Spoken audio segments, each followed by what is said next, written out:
CAA पर शाह का बड़ा ऐलान, बंगाल के हिंदुओं के लिए बीजेपी का मास्टर स्ट्रोक। नमस्कार, डीएलएच न्यूज में आपका स्वागत है। आज की सबसे बड़ी खबर, बंगाल की धरती से उठी एक ऐसी राजनीतिक सुनामी जिसने ममता बनर्जी के पैरों तले जमीन खिसका दी। कोलकाता से अमित शाह का सीधा संदेश, हिंदू शरणार्थियों को डरने की जरूरत नहीं, बस सीएए का आवेदन कीजिए, नागरिकता मिलेगी और वोट डालने का अधिकार भी। बंगाल में टीएमसी सरकार हिंदू शरणार्थियों को नोटिस भेज रही है, वोटर लिस्ट से नाम हटाने की धमकी दे रही है, लेकिन अब डरने की जरूरत नहीं है। सीएए यानी नागरिकता संशोधन अधिनियम अब बीजेपी का सबसे बड़ा चुनावी ब्रह्मास्त्र बन चुका है। केंद्रीय गृह मंत्री अमित शाह पश्चिम बंगाल के दौरे पर हैं। रविवार को राजधानी कोलकाता में आयोजित बीजेपी के विजय संकल्प कार्यकर्ता सम्मेलन में शाह शामिल हुए। अमित शाह ने कहा, मुझे बताया गया है कि बंगाल में हिंदू शरणार्थियों को नोटिस भेजे जा रहे हैं, जिसमें उन्हें कहा गया है कि उनका नाम वोटर लिस्ट से हटाया जा सकता है। ऐसे शरणार्थियों को घबराने की जरूरत नहीं है, बस नागरिकता संशोधन अधिनियम सीए का आवेदन करें और हम सुनिश्चित करेंगे कि उन्हें भारतीय नागरिकता दी जाए।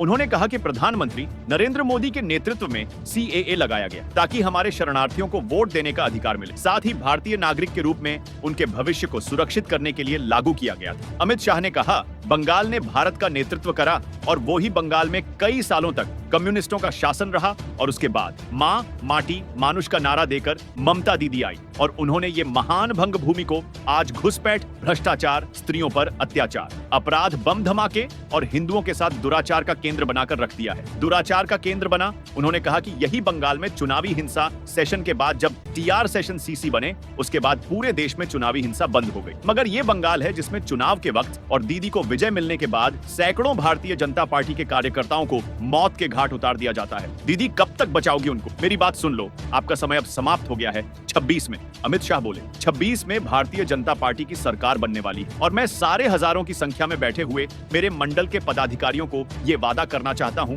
कि टीएमसी की सरकार जाते ही हमारे कार्यकर्ताओं के हत्या के अपराधियों को जमीन में गाढ़ा है तो भी बाहर निकालकर सजा करने का काम करें। लोकतंत्र के अंदर हिंसा कभी शोभा नहीं देती है। उन्होंने कहा, हिम्मत हो तो हिंसा के बगैर चुनाव कराकर देखो, आपकी खुद की जमानत जब्त हो जाएगी। ये बंगाल की जनता जब्त कर लेगी और भाइयों बहनों, वोट बैंक के तुष्टीकरण ने वोट बैंक के लिए पतन की सीमा ये ममता बनर्जी ने पार कर दी है। अमित शाह बोले, अभी कुछ दिन पहले पहलगाम में पाकिस्तान प्रेरित आतंकवादियों ने हमारे निर्दोष नागरिक को, यात्रियों को धर्म पूछ कर परिवार के सामने मार दी। मुझे बताओ बंगाल वालों, वो पाक प्रेरित आतंकवादियों को सजा देनी चाहिए या नहीं देनी चाहिए? उन्होंने कहा, प्रधानमंत्री नरेंद्र मोदी ने ऑपरेशन सिंदूर किया, हमने सर्जिकल स्ट्राइक करी, एयर स्ट्राइक की और अब ऑपरेशन सिंदूर कर 100 किलोमीटर अंदर जाकर उनके हेडक्वार्टर को ध्वस्त कर दिया है। सैकड़ों आतंकवादी मौत के घाट उतार दिए गए हैं और दीदी के पेट में दर्द होता है। इतना दर्द बंगाल का यात्री जब वहां मारे गए तब किया होता तो ठीक ठाक उस वक्त कुछ नहीं बोला। और प्रधानमंत्री मोदी ऑपरेशन सिंदूर करके यहाँ आए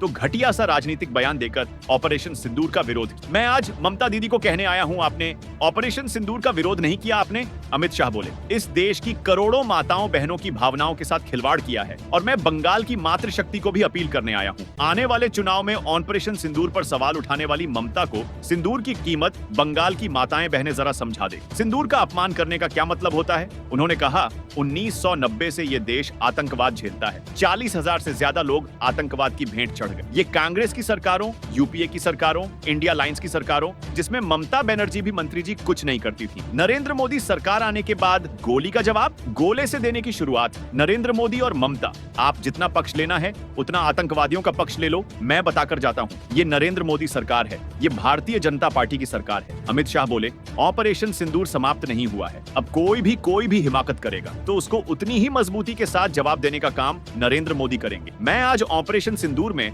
हमारी बहादुर सेना बीएसएफ ने जो वीरता बताई, वो सभी बीएसएफ कर्मी और सेना के जवानों को 2 हाथ जोड़कर प्रणाम करता हूं। उन्होंने कहा, प्रधानमंत्री मोदी के नेतृत्व में बंगाल के विकास के लिए मोदी ने ढेर सारा काम किया है, परंतु विकास के साथ साथ बंगाल की संस्कृति को भी नहीं भूले। सालों से बंगाल वासियों की मांग थी कि हम बंगाल को क्लासिकल लैंग्वेज का स्टेटस दें। आज मैं ममता दीदी को पूछने आया हूं, 10 साल तक आप केंद्र में मंत्री थी या आपका समर्थन था? बंगाली भाषा को क्लासिकल लैंग्वेज का स्टेटस क्यों नहीं दिया? प्रधानमंत्री मोदी ने बंगाली भाषा को क्लासिकल लैंग्वेज का स्टेटस देने का काम कर दिया। इसके लिए धन्यवाद करने का भी शिष्टाचार नहीं आता।